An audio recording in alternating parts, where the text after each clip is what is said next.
babban malaminmu, Yesu babban malaminmu. Sunan Uba da na Ɗa da na Ruhu mai tsarki, amin.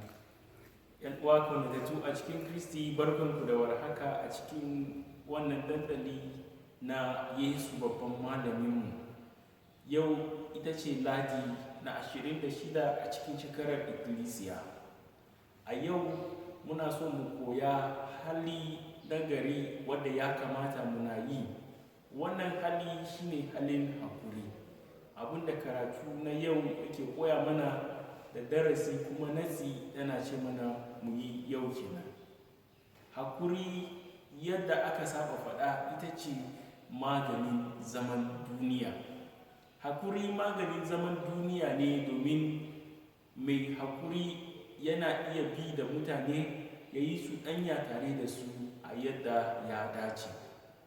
A karatunmu na farko mun ga yadda Musa ya koya ma bawansa Joshua da cewa kada ya ga mutane suna yin abu na gari ko da yake su ba zaɓaɓɓun mutane wanda aka sarrafa su yi wannan abu ba, ya kuma hana su yi. Duk abu na cin gaba, duk abun da bai zama haram mu yi ta ba. Idan mutane suna yi, mu yi haƙuri da su domin a tafi tare. A cikin karatunmu na biyu kuma mun ga yadda ana koya mana hali nagari na haƙuri tsakanin masu arziki da kuma matalauta.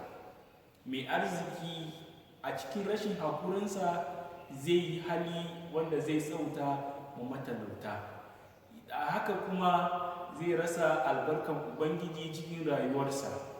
Mai arziki dole ne ya sani da cewa arziki da Allah ya bashi ne domin ya taya waɗanda ba su da shi. Ba ta ikonsa ba gwaninsa ba ne ya bashi, amma ya samu wannan ne domin Ubangiji ne ya ɗanka amana a hannunsa domin ya yi aiki da shi. Ayyuka kuma da zai iya yi domin samun cin moriyar albarkan Ubangiji shine ya taya matalauta. Mai arziki da bai da haƙuri zai ci arzikinsa ya mutu da arzikinsa kuma ya zama sanadiyar hallakansa. Hakan nan ana gaya mana da cewa a cikin karatun bishara mun gani yadda za mu iya muyi rayuwa wadda ya kamata a cikin al'umma. Muna ganin mutane wadda suna bin tafarkin Ubangiji mu kuma ɗaga su domin su yi abin da ya kamata. Hakan nan Yesu Almasihu ya koya ma almajiransa sa'ad da suka tambaye shi, ga waɗansu nan suna yin abin da ba a zaɓe su domin su yi ba, suna ayyukan al'ajabi a cikin sunan Yesu Almasihu. Amma Yesu Almasihu bai hana su ba, ya kuma ba da umarni cewa a bar su su yi abin da ya kamata domin suna yin shi cikin sunan Ubangiji ne, wanda baya nan, wanda yana tare da mu, wanda bai yi gaba da mu ba dai yana nan tare da mu kenan. Saboda haka kada mu yi gaba da abin da ya dace da abin da kuma yana da muhimmanci a cikin rayuwa. A cikin rayuwarmu na yau da kullum, wani darasi ne kuma wani nasi ne ya kamata mu koya daga cikin karatunmu na yau?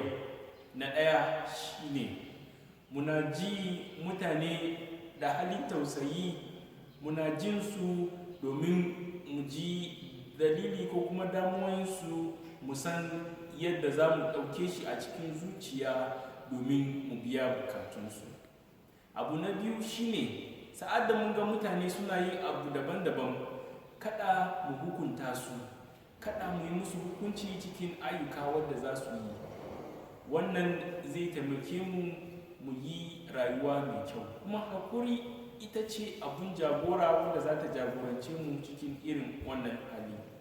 Na uku wanda za mu iya mu yi shine mu rike abu mai gaskiya da hali mai kyau. Duk abu na gaskiya wanda ya kamata mu yi adalci kenan, mu rike adalci. Sa'ad da muke hakuri bai zama da cewa mu yarda adalci a gefe ba. A ƙarshe kuma ana gaya mana da cewa mu dubi ‘yan'uwaninmu da bukatunsu da idon rahama. Wannan shi ne darasi wanda za mu iya mu koya yau a cikin wannan ladi.